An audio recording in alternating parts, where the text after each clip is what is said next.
ఈ నెల 10వ రాశి మకర రాశి. ఈ మకర రాశికి నిన్న దాకా ఏలినాడు శని అయిపోయింది. దాదాపు 7 సంవత్సరాల నుంచి వీళ్ళు పెద్ద బాధలో ఎవరు పడలేరు. కానీ తృతీయంలో శని శుక్రుడు బాగున్నారు. వివాహం జీవితంలో కాదు, వయసు పెరిగింది అనుకున్న వాళ్ళకి ఖచ్చితంగా వివాహం అవుతుంది. శని వల్ల కాని పనులన్నీ అవుతాయి. ఇల్లు కొనుక్కోవటమో, బండి కొనుక్కోవటమో, సరైన ఉద్యోగం రావటమో ఇవన్నీ కూడా జరగటానికి బాగుంది. కానీ ఉన్న వాటిల్లో 8 రాసుల్లో 6 రాసులు బాగాలేవు.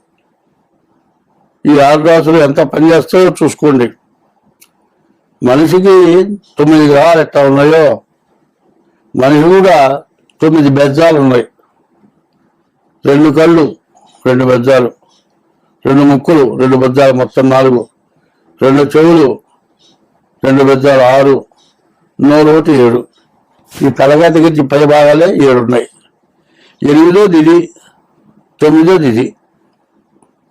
ఈ 2 కూడా కావాలి, 2 అవసరమైనవే. యూరిన్ రాలేదు అనుకోండి, హాస్పిటల్లో పోయి చూడేసి తీస్తే బతుకుతాడు, అయితే చచ్చిపోతాడు. అదే మోషన్ కాకుండా ఇబ్బంది అయింది అనుకోండి, పేరుకు పట్టేసింది అనుకోండి, అపెండిక్స్ అంటాడు. అప్పుడప్పుడు ఆపరేషన్ చేస్తారు.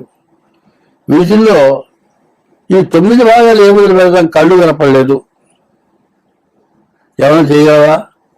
చెవులు వినపడలేదు, ఏమైనా చేయగలవా? గాలి ఆటల్లా, ముక్కుతో గాలి పీల్చడానికి లేదు, ఆక్సిజన్ పెట్టి గాలి పెడతారు. ఈ లోపల వైద్యం చేయాలి. నోరుంది, పన్నుపోటు వచ్చింది, మొత్తం వాచిపోయింది, మంచినీళ్ళు అయితే కూడా ప్రాణం పోతున్నాయి. నోళ్ళు బాగు చేసుకోవాలా, ముక్కులు బాగు చేసుకోవాలా, కళ్ళు బాగు చేసుకోవాలా, చెవులు బాగు, ఇవన్నీ అవసరమైనవే. అందులో 7 6 భాగాలు. కాబట్టి మీ డేట్ ఆఫ్ బర్త్ ద్వారా మీ జాతకం చూపించుకోవాలి.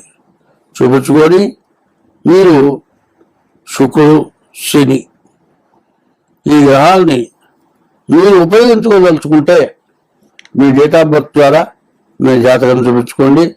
చాలా బాగుంటుంది. స్వస్తి.